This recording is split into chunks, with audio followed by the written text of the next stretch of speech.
So I'm assuming most of you are starting to think about interviews. Some of you will have interviews that are coming up. You may have an interview very, very soon. So this session is exactly for you. And it's tailored as part of our International Week. So to give you a real insight into interviewing, particularly in the UK. And one thing I would say is there's no such thing as a silly question. So if at the end you're thinking, is that a really obvious question? You know, compared to different countries, how do the UK do interviews? If you've never done an interview before, do ask the question, put the details in the chat, because this session is here completely to help you and answer any of those questions that you have about how you approach an interview here in the UK. Before I start, just to kind of warm you up on your keys and get your fingers moving a little bit, can you put in the chat if you've got an interview coming up in the next few weeks?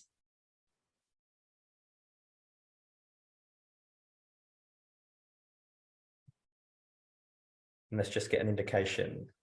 So thanks, Amira. Your first one on the keys, fantastic. Good, so you haven't got ones, but you're here obviously to find out just a little bit more. Anybody else in terms of got interviews coming up in the next couple of weeks?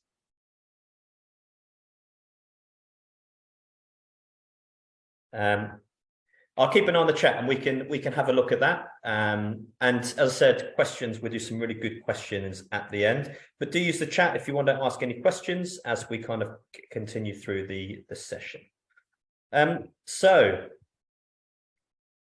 Interviews for success. So what we're going to cover today, we have about 30 minutes. And so there's a bit of information that I'm going to touch on. And there's really going to give some really practical top tips. There's not a huge amount of rocket science to interviews. There's lots of really practical things that you can do to help you succeed when you have your interview here in the UK or also overseas.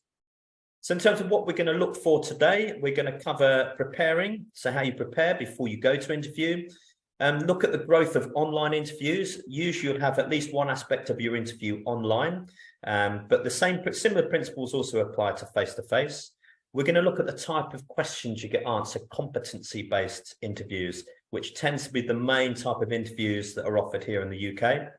We're going to touch a little bit in terms of how you structure your answer when you're asked that question. How do you approach that? What would be a really good way to give a succinct, clear answer to give you the best possible chance of scoring good marks on that interview question?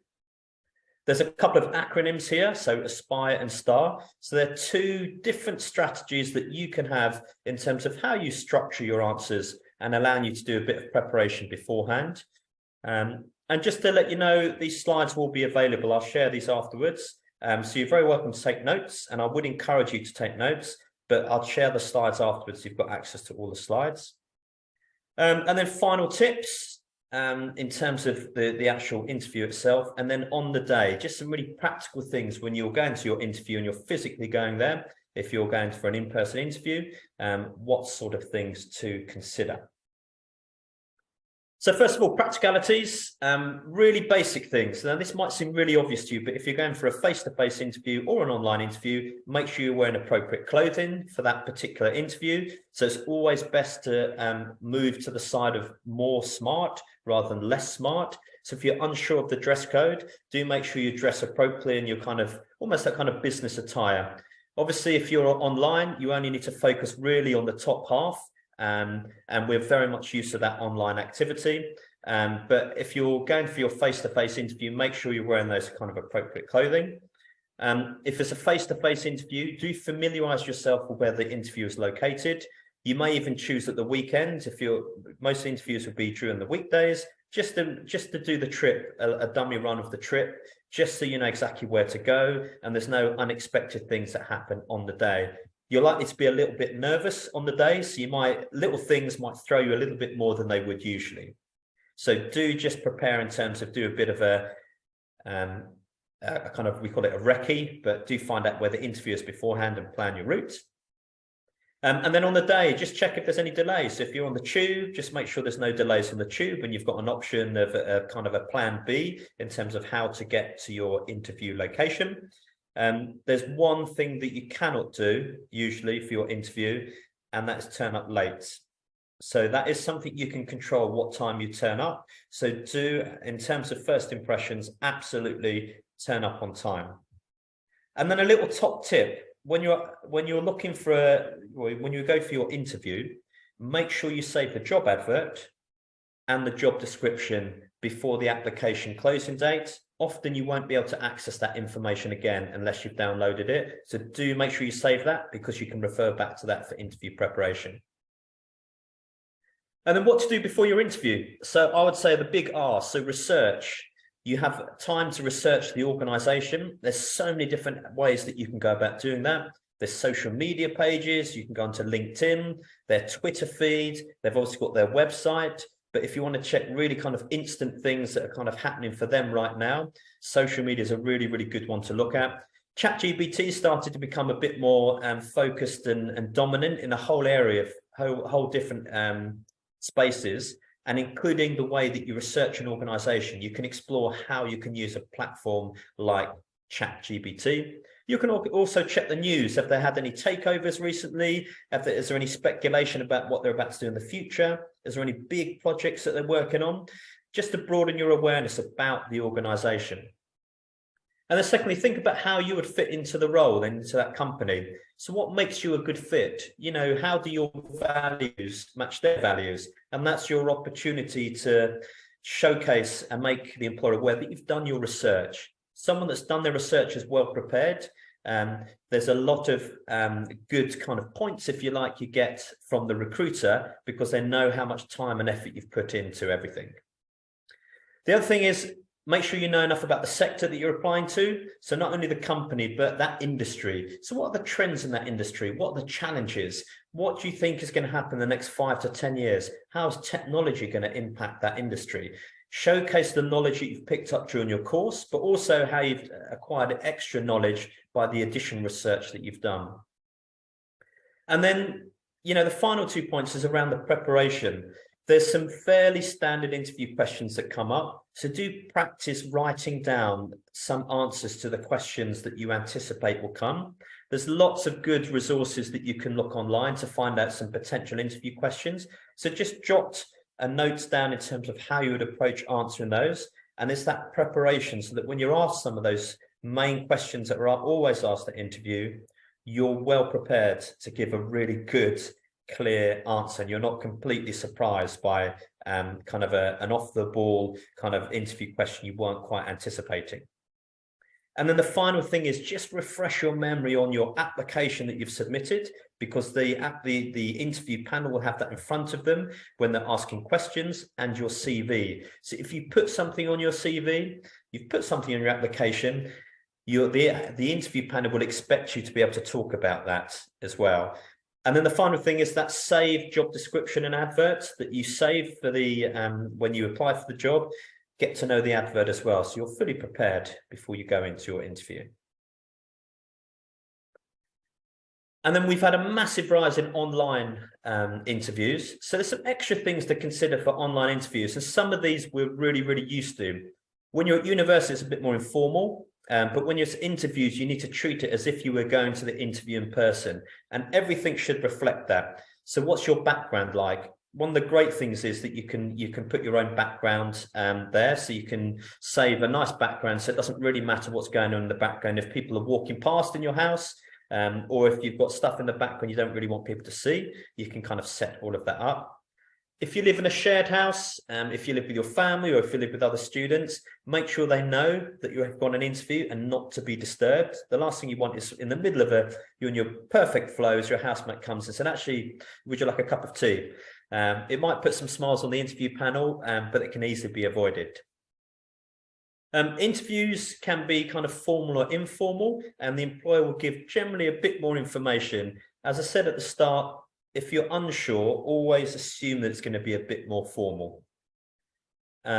Make sure you prepare. So we've touched on that, to familiarize yourself with your CV and the job description, and you've anticipated some of those questions. And then some housekeeping things. So just make sure your camera and your microphone work in advance. So before you start the interview, maybe open everything up 10 minutes before, so you know everything's working and you've got the lighting just right. We all know what good lighting and bad lighting is now, so you're not a complete shadow when you're speaking. And avoid using potentially mobile phones, because it can be a bit distracting, because they can move quite quickly for online interviews. If you've got an iPad or a laptop, that's obviously the ideal, or a desktop. Dress smartly as you would for a face-to-face interview, so treat it exactly the same. And In your mindset, thinking it's that formal interview and dress appropriately for that. And then just make sure everything's at the appropriate level. So the camera's at eye level, you've thought about your background we've touched on, and as said about the lighting, really good to have good complementary lighting. And the environment, so do make sure you're in a nice quiet space, you're in a comfortable chair. Often if you want to be energized a little bit more, it's quite good to stand up. You find you come across a bit more enthusiastic, a bit more energetic, and you can use, a bit like me, you can use hand gestures and those sorts of things as well. But something that you feel comfortable doing.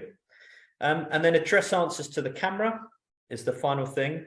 And niceties, we all like to be polite, and as it's generally quite a formal interview process, do little things like thanking the interviewer for their time afterwards is a really nice thing to be able to do. You can even follow up with an email saying, actually, I really enjoyed the interview process today and look forward to hearing from you. So how do you approach those questions? So some of you may have come across some different ways to approach this. So questions often relate to the skills required for that particular role. So most of the questions will be based on giving examples of how you've demonstrated those skills. And that might be things that you've done within your university course, but it can also be outside of your course. If you've had some work experience, you've had a part-time job, internships or placements, but also all those extra things you do outside of university. It may be your hobbies, you do sport or drama or music, and you've done interesting things there. It might be other interests outside that you can draw on. Say, for example, you've been a student mentor or a PAL assistant. Any of those things can give you ways to kind of reflect and talk about the skills that you've developed. The most important thing when answering a question is to be specific about your examples. And you'll be pleased to hear there is a technique, a number of different techniques you can adopt for that. And the first one I'm going to talk about is the STAR technique, which some of you may have come across before. And that breaks down your answer into 4 tangible different stages. So the first is the situation, where you set the scene. You talk about, how you've developed that skill in the scenario. Then the task, so what specifically your role was in that task, where you described the purpose as well and what you particularly did, the purpose, sorry. And then the action is talking about what you did. So what was your contribution? If it was in a team, avoid using things like we, and particularly what you did to contribute to that. And then finally, so you did those things, what was the result? So if it was, for example, you're in a team project, we worked on a team project and we were doing an industry challenge, for example. My contribution was to contribute towards the finance aspect. The result was we all presented together as a group, and the outcome was we finished in the top 3 out of 20 different student groups. So that'd be a kind of loose example of how you could adopt the STAR technique. And then in terms of how you talk about your experiences, it's really important to be able to talk about your past experiences with confidence, and that generally takes a bit of practice. So 9 times out of 10, when we see students, there's a huge amount of things of skills and experience they build up, often without realizing it. And actually, it's when you start talking through some of the things that you've done, you'll realize how many skills you've actually developed. So that might, as I say, could be in your course, but it could be all the extracurricular activities. If you're an international student, that's a great example, because you've had to adapt to a new culture, you've had to adapt to a whole new way of working, maybe a new language, all the kind of systems and processes within a UK system, how higher education is structured. You've maybe volunteered for things to dive in a bit more culturally. All those sorts of things, you can talk about those skills. Those are skills that UK students perhaps don't have as much of. You've learned to adapt. You've learned to kind of adjust and actually work with a bit of ambiguity, where you don't know absolutely everything black and white, but you found a way to move forward.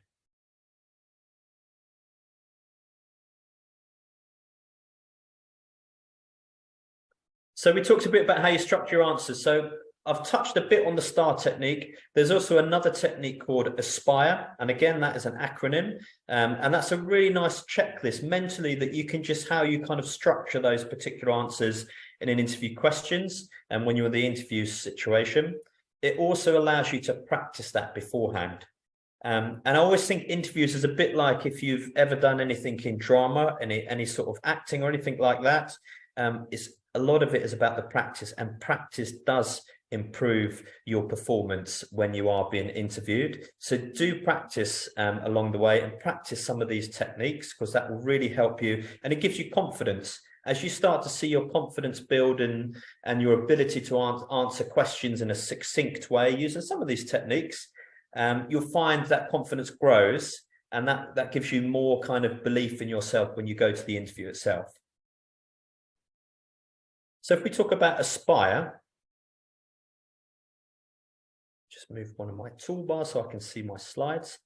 So this is a way of structuring your interview questions. So A, for appropriate, so choose a good sensible example. And I would suggest have a few examples to hand so that you can use different examples, for example, for communication, for teamwork, perhaps for leadership, perhaps for overcoming challenges. Think of a number of different examples, and it says choose sensible examples here. So, you know, in a context where you've added some real value. Going back to what I said previously, be specific. I've sat on lots and lots and lots of interview panels, and when the answer is very, very broad and not very specific, you leave the interview thinking, I'm not quite sure exactly what was achieved, and I'm not quite sure what the candidate's role was within that. So be really specific in terms of that kind of example and what came out of it. And be positive, so you can think of the words that you use, some of the adjectives that you use, and be complimentary. If you worked in a team, I would say don't kind of say, well, actually the team, and say any negative things about the team. You know, focus on what value that you added and the positive side of things. And it's what you did as an individual. An interview is a time to be completely selfish and talk exactly what you did and your contribution. Make sure it's relevant. So ideally, if you've got some work experience, that's perfect. You can talk, and even better if it's in that sector that you're applying to. Excellent. Then you can draw on some really nice examples of, you know, sector specific kind of work experience that you've had, where you can talk a bit about your skills.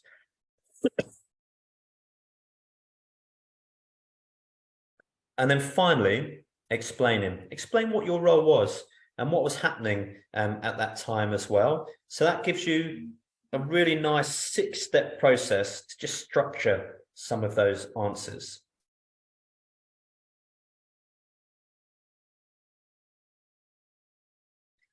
And then the STAR technique. So we've touched on this a little bit before, but situation. So similar to the Aspire technique, but this is obviously a little bit shorter, and you may find it a little bit easier to remember, this acronym. So situation, task, action, and result. If you have that in the back of your mind, that structure just prevents you from either giving too little information or giving too much information, and it helps you to be specific when you're giving answers to the questions, which, as I said, is what makes a really good answer to a question. So situation, so think about a situation and start to set the scene in terms of a situation you've had. So, for example, can you give me an example when you had to overcome a setback or a challenge? So you could talk about perhaps when you had a deadline for one of your assignments, and you know, suddenly you had your part-time work, you had to do extra hours, you had some family commitments that came up at the last minute. So how did you juggle your time? So that's the situation. Then the task within that as well. So you can talk about, my task was obviously to complete my work and complete it by a set specific deadline. So you can talk exactly about what that specific task was and what you were due to achieve at the end of it. And then the next step is the action. So again, it's about what you did. There's no we in interviews. You need to talk about your contribution, because they're interviewing you for a job that you're going for, not the other team members if you're in a team. And just being specific about the actions. Why did you approach it this way? What was your thinking behind that? What skills did you use? So I developed my resilience. I was innovative in my approach because I had to manage my time very, very carefully. I had to prioritize as well. So thinking about some of those positive action words, that is the real skills that employers are looking for when you join. And then finally, don't forget to talk about the results. You did all these things, but what was the outcome? What did you achieve? And then sometimes there's a follow-up question to that, which was, what did you learn? So what would you do differently? So whenever you do a project, you often do that reflective piece afterwards to say, actually, these things went really well. These things could have gone a little bit better. If I did the project again, what would I keep doing? And what would I change? How would I change my approach? And that shows a level of maturity that you can reflect on what you've done and what worked well and what didn't work well. And you can critically evaluate your approach to how you develop that. But do continue to focus on the positives. Don't dwell too much on drawn out if one or two things didn't go exactly as planned. So that's completely normal. No project goes completely to plan. And that's, employers are completely aware of that. So then, as a bit of a summary, there's those 5 steps to achieving your best job interview. So really, the first of all is to understand the job inside and out. So understand the company, the sector, and the job. And that comes from having the job description, being familiar with the job description and knowing exactly what's involved in the job. You may even have had a chance to reach out to people and network with people doing a similar sort of job in a similar sort of organization. But, do your research. The second thing is know yourself. And by that, I mean, have a look at your CV, have a look at your application. So be aware, there may be a gap of maybe a month or even longer between when you submitted your application and when your interview is. So it's quite easy to forget some of the things you put in your application and your CV.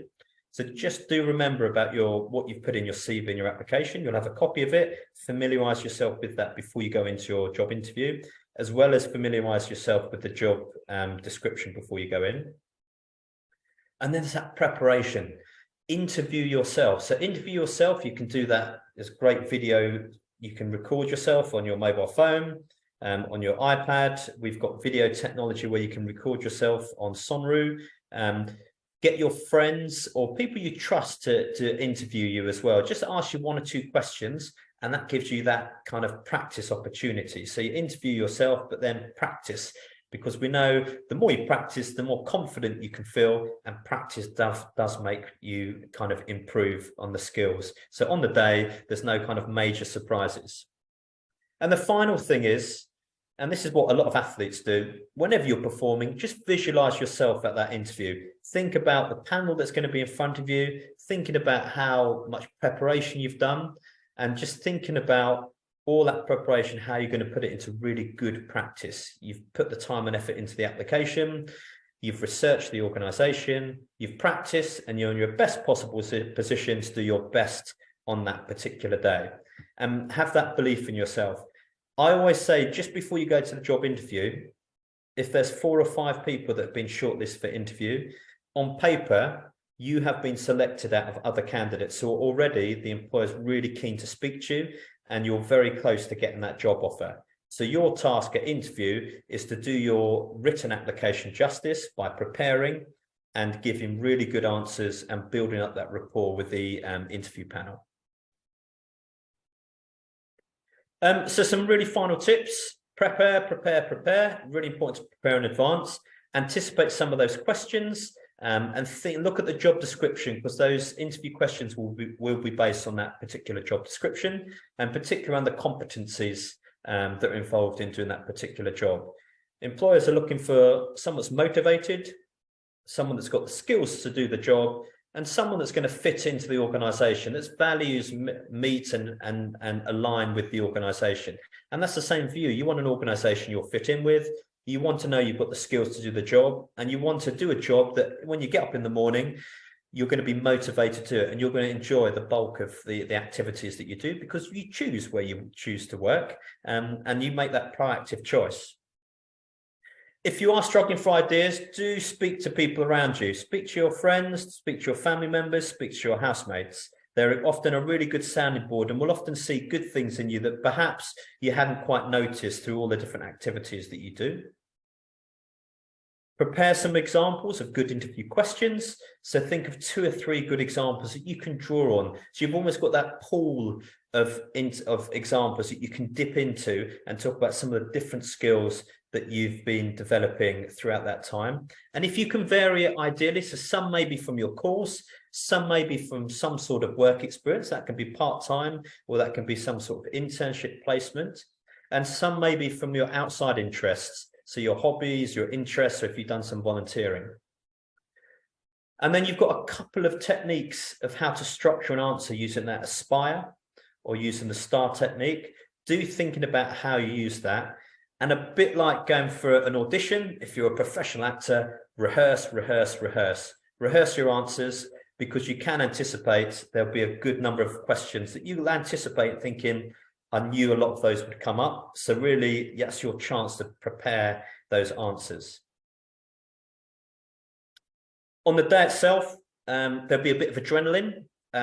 Anyone that's interested in football, there's a saying in football, which is pressure is a privilege. So when you're under a little bit of pressure on the day, when you're doing your interview, just think that's your adrenaline kicking in, and that helps you to perform often a little bit better than you would if there was no adrenaline floating around. So use that to your advantage. Let that energize you on the day. And then just allow yourself plenty of time. So you don't want to be rushed on the day. So get up in plenty of time.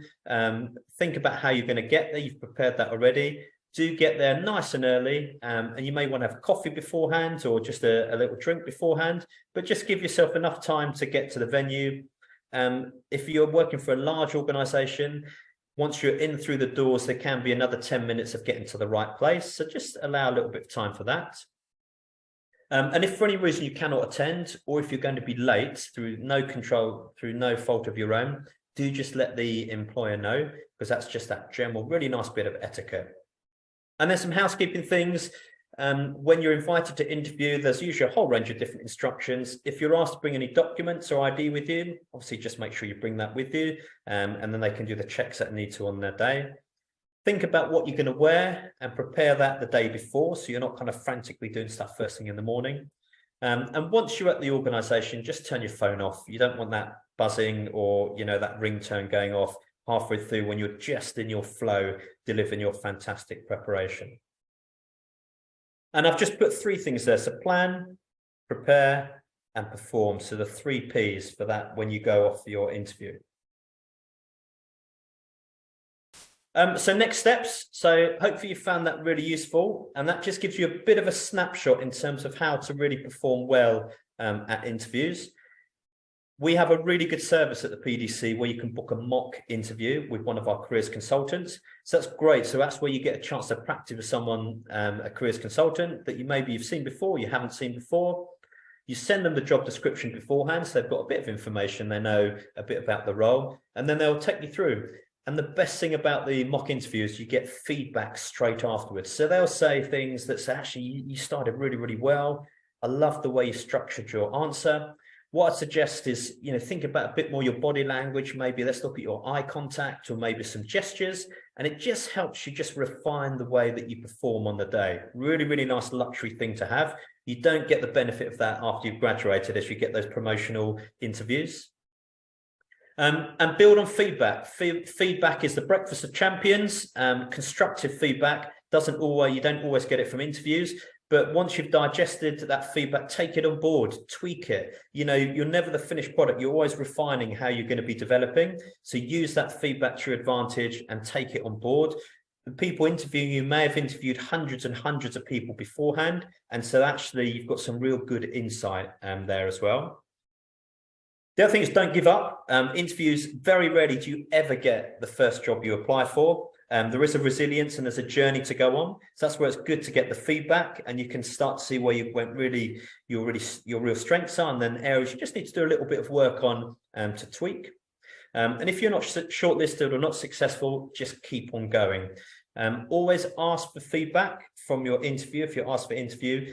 Depending on how many people are interviewed, you will get feedback. But if there's so many people being interviewed, it's not always possible to do that. And remember, you can find plenty of interview advice on our Brightspace pages under the job hunting tool. So do have a look there. And the other thing is from the PDC side, we've invested in a number of digital platforms. which are really, really useful. And if you haven't come across them before, perhaps we can share some of those links. I don't know, Danny and Carly, if we could share a link to where students can find that information. So we invested in something called eCareers Grad, which it's a platform that has lots of different videos that help you improve your performance at interview.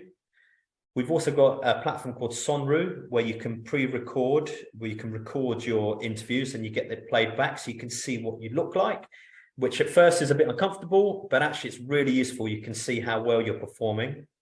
And then we've got other things. For example, we have LinkedIn Learning, and that's a platform which is different from LinkedIn, and that has about 16,000 different kind of e-learning courses, video learning courses, including some of them will be on interview techniques. So do have a look at the information on there. So that brings us to our half an hour. So I'll stop sharing my screen now. And then if anyone has any questions, let me just stop sharing the screen. Fantastic.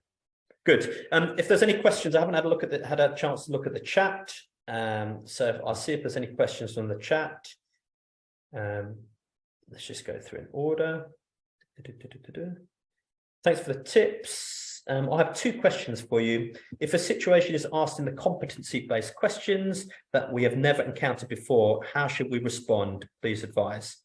So I would suggest that you'll often find that you're asked questions that you may think you don't have a huge amount to offer, but think about what you have done, because you've got a whole range of experience through your university experience, through any extracurricular activities, through any work experience you've had.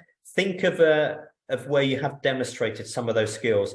And for example, if it's around a top skill around communication, around teamwork, around leadership, try and think of an example around that links as closely as possible, because you usually find this is where it comes to your preparation.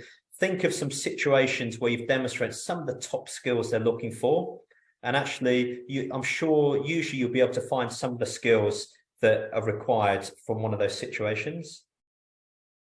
And then Monica, you've asked a second question. Since we apply for so many job openings, it might be extremely difficult to save the job descriptions for all the positions we have applied for at one point. I think it's wise to request a detailed JD if and when invited to interview. I would suggest do try and keep the job descriptions, because if you contact the employer for a copy of the job description, sometimes they'll be able to give that to you, but there may be an expectation that you've been organised from your side to save the job descriptions. And it might be, I appreciate there's times when we apply for lots of different jobs, and just if there's a way that you can just organise your OneDrive or whichever folders that you use to save those, even just emailing it to yourself is often a really good way. And then you've just got that to kind of draw back to. We have all been in that situation where we've been for interview and we can't access the job description because it's no longer advertised. So it is really important to keep those. And then Kasunka, one of the most common questions would be regarding the expected salary. Sometimes we might not have an idea regarding this specifically if we're moving from one issue to another. Is there a specific way of tackling this question during the interview? I would suggest when it comes to salary, and often you negotiate salary when you have a little bit more experience, there is usually a spectrum of salaries. I would often have the conversation with the recruiter before. It's usually a good idea if you can speak to the recruiter before you submit your application, just to find out a bit more. You can have a little bit of conversation about what their salary expectations are. Usually salary negotiations take place once you've been offered the role. And once you're offered the role, there's usually a range of salary, and then you can negotiate. And I would suggest do your research. If it's a sector you know well, you'll know what the going rate is for that particular area. If you don't, it's quite straightforward to find out just by looking at other job openings in that sector. So you'll know what the market rate is, and then you can have those salary negotiation discussions. If you'd like any advice or tips on that, you're very welcome to speak to one of our careers consultants, because we can advise on that. The first time you do salary negotiations, you often don't feel overly confident because it's the first time you've done it. You're not quite sure how to pitch things, but we can give a bit of extra advice on that as well. So Monica, so any tip to respond to one of the most difficult interview questions? Describe your weaknesses. Good question. So I would you always want to be positive. I would describe a weakness and how you've worked on that weakness. So, for example, if your weakness is, when I first started my work experience, my attention to detail, there's room for improvement.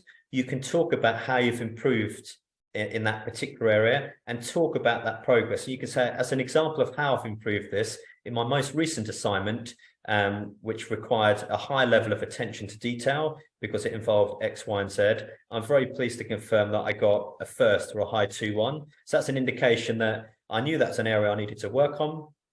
And so I worked on it a little bit extra. And as a result, I've now improved that particular area. And now for me, it's much less of a weakness. So just how you frame that as well, because you do want to frame it in a positive way.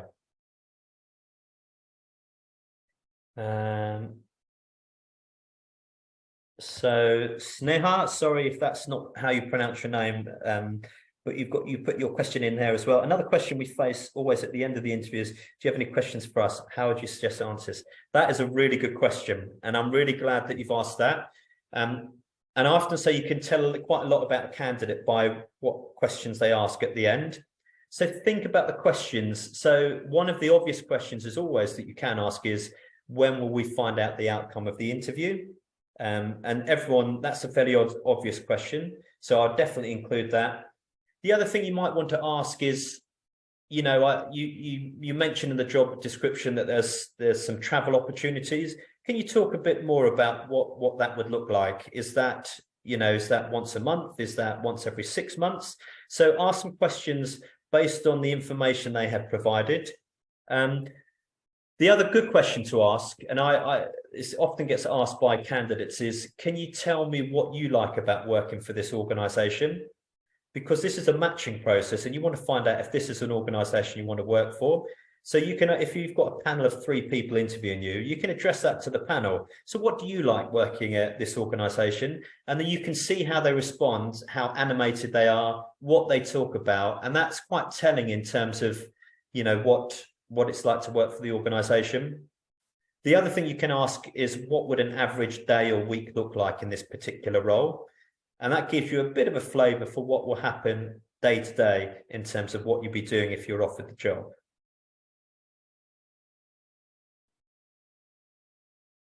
So I think that's the last question. I'm aware we've got a good group of you online. If you've got any more questions, do send them our way. Thanks very much, Monica. If you want to unmute, you're very welcome to unmute or pop something in the chat. And as I mentioned, Daniela shared all those resources that we talked about. So do have a look at those. Sometimes it's quite nice to just book a mock interview, because then you get that feedback and you get that really nice human touch, as it were, by you being able to present back to one of our CCs, our careers consultants, and they can give you that instant feedback straight away. And as we know, what a little frustrating thing when you go for job interviews, often you don't get any feedback. And to get that feedback really helps you fine tune things. Monica, hi, do you want to ask a question? I have asked a lot of questions. That's fine. That's what we're here Thank for. you. Just wanted to thank you. Thank you so much. And you know, tomorrow yesterday I gave a video interview, and tomorrow I have an interview with University of Oxford. So this session has come at a perfect timings. So I was like, literally, can I record you, please? Thank you so much. No problem. Well, I wish you all the best for your interview as well. And we always love to know how people get on, how our students get on at interviews. So you'll have to send us a message and see how you got on as well. And I wish you all the best for tomorrow as well, Monica. Thank you. Thank you very much. No problem. Great. So hopefully you've got interviews coming up fairly soon. We have recorded the session. So if you find you haven't got an interview for the next couple of months, and then it comes to a couple of months, you're thinking, actually, I need to try and remember some of those things that we discussed and we talked about. You're welcome. We'll share the recording, and then you can pick and choose through the recording which bits are relevant. I'll also share the slides. You've got information on the slides that you can just scan through those and find which ones will be relevant for your day. But yeah, I think that's looks like one of the last questions. So thank you very much to everyone that's attended. Thank you for joining in International Week. if you go onto the website, we are doing a few more activities tomorrow and Friday. So if you're looking for more activities to dive into, there's lots of really good events that we've got planned as well for the rest of the week. So do access those as well. And if there's any feedback you have on the sessions, we really welcome feedback from you. We mentioned that it's good to have feedback when you get interviewed, but we also want to make sure these sessions are just pitched just right for you. So if there's any feedback you want to provide, you're very welcome to do that. I'll put my email address in the chat as well. So if you want to email anything to me, you're very welcome to do that. And we can do that as well. Let me just grab you that.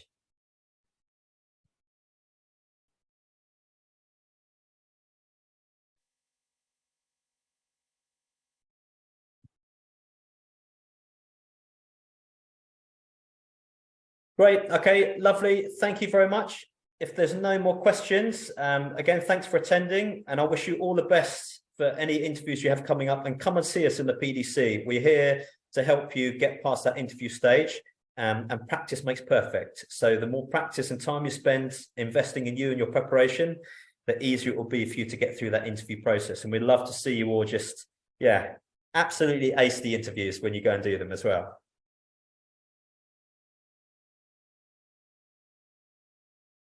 Lovely. Thanks very much, and enjoy the rest of your days. Thank you.